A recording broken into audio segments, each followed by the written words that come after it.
Assalamualaikum teman-teman, kembali lagi di Rens Family YouTube channel. Nah teman-teman, di video kali ini aku ingin mereview alat dapur yaitu chopper, dan nanti aku juga akan memberikan sedikit tips bagaimana cara memilih chopper atau food processor sesuai dengan kebutuhan teman-teman. Nah kalau gitu langsung aja ya teman-teman.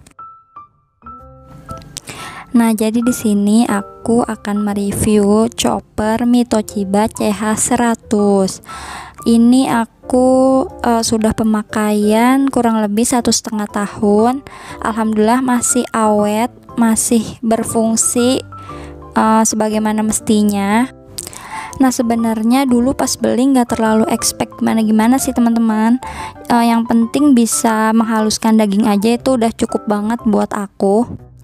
Terus setelah aku tahu ternyata bukan cuman untuk menghaluskan daging aja, ternyata ini juga bisa untuk mencampur adonan. Jadi dulu tuh aku belinya di toko elektronik di daerah Depok. Harganya sekitar 300 sampai 400 ribu deh kalau nggak salah teman-teman. Lupa aku juga harga pastinya berapa. Nah jadi teman-teman, di dalam kardus itu isinya ini nih semua, terus sama kartu garansi dan petunjuk penggunaan. Nah terus kardus, kartu garansi sama buku petunjuknya aku udah nggak tahu kemana ya teman-teman.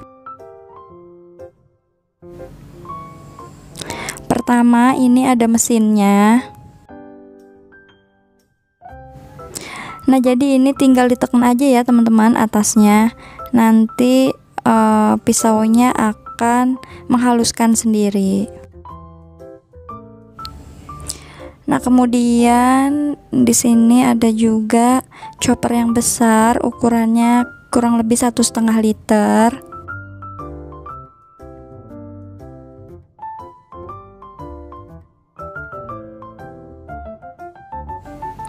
Dan ini ada 2 set mata pisau ya teman-teman. Nah ini lumayan besar kalau menurut aku. Untuk menggiling daging 500 gram juga masih bisa ya teman-teman. Kemudian di sini juga ada chopper yang kecil, ukurannya 700 cc. Nah ini juga 2 set mata pisau ya teman-teman. Nah jadi ngelepasnya gampang banget, kalau mau dibersihin tinggal ditarik aja. Nah terus di sini juga ada pengocok telur atau pencampur adonan ya teman-teman.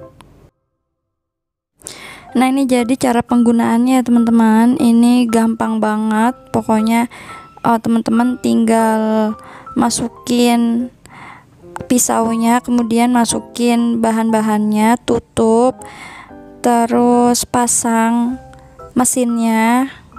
Nah pada saat pasang mesinnya harus pas ya teman-teman. Jadi ini kayak ada setengah lingkaran gitu.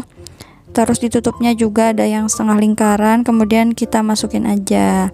Tinggal dipencet-pencet aja, nanti pisaunya muter sendiri. Nah jadi cara penggunaannya harus berhenti-berhenti ya teman-teman. Misalkan 10 detik berhenti, kemudian dilanjut lagi 10 detik berhenti. Gitu tujuannya agar mesinnya nggak cepet panas ya teman-teman. Nah pokoknya aku terbantu banget dengan adanya chopper Mito ini. Bisa semuanya, bisa mencampur tepung, terusnya bisa menghaluskan daging. Terus ini ada chopper yang kecil, aku sering banget pakai yang ini karena kalau misalkan menggiling daging paling cuma 100 gram, 200 gram gitu. Jadi pakainya yang kecil terus. Kemudian untuk menghaluskan cabai, bawang, nah itu enak banget teman-teman. Nah untuk yang kecil sama aja, cuma pada saat ditutup harus diputar dulu sampai bunyi klek gitu ya teman-teman.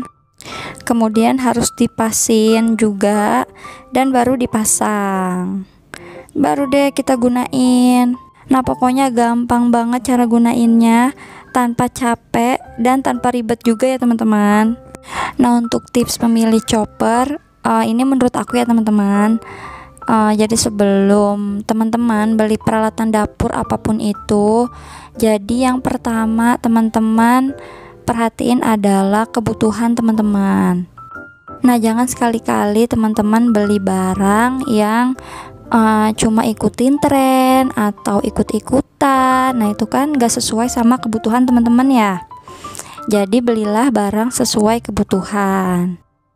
Jadi sebelum aku beli Mito CH100 ini, aku sempat galau, sempat baca-baca juga tentang food processor atau chopper ya gitu. Kalau misalkan food processor itu kan kapasitasnya lebih besar, kekuatannya lebih besar, dan harganya juga lebih mahal kalau menurut aku. Dan aku nggak butuh food processor untuk sekarang gitu kan. Dan yang aku butuhin ya cuma sebatas penghalus daging aja gitu, untuk penggiling daging aja. Jadi akhirnya aku pilih Mito Chiba CH100 ini. Nah, kemudian tips yang kedua yaitu sesuaikan dengan budget teman-teman. Karena kan setiap orang budgetnya beda-beda ya. Ada yang mungkin ada yang mencari di atas 1 juta, ada yang mencari di bawah 1 juta, di bawah 500.000 gitu. Jadi menentukan budget itu sangat penting supaya kita bisa tetap memanage keuangan kita gitu ya teman-teman. Nah, karena budget aku waktu mau beli chopper itu di bawah 500.000, jadi akhirnya aku memutuskan untuk beli CH100. Nah, kemudian tips yang ketiga yaitu kualitasnya atau kemampuan si alatnya. Jadi kita bandingin nih antara chopper A sama chopper yang B. Dengan harga segini kira-kira chopper yang A bisa apa sih, chopper yang B bisa apa sih gitu. Jadi kita harus membandingkan spesifikasi antara yang A dengan yang B. Dan setelah aku banding-bandingin antara merek yang lain, akhirnya aku juga memutuskan untuk memilih CH100. Nah, mungkin 3 tips itu aja yang aku bisa share ke teman-teman.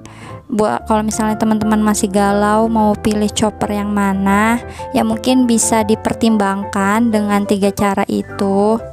Yang pertama, sesuai kebutuhan teman-teman. Yang kedua, budget. Dan yang ketiga, kualitas dari masing-masing produk. Oke, segitu dulu ya teman-teman review kita kali ini. Semoga bermanfaat. Makasih buat teman-teman yang udah nonton. Nah, yang belum subscribe silahkan di subscribe. Semoga teman-teman yang mau beli chopper nggak galau lagi setelah melihat video ini.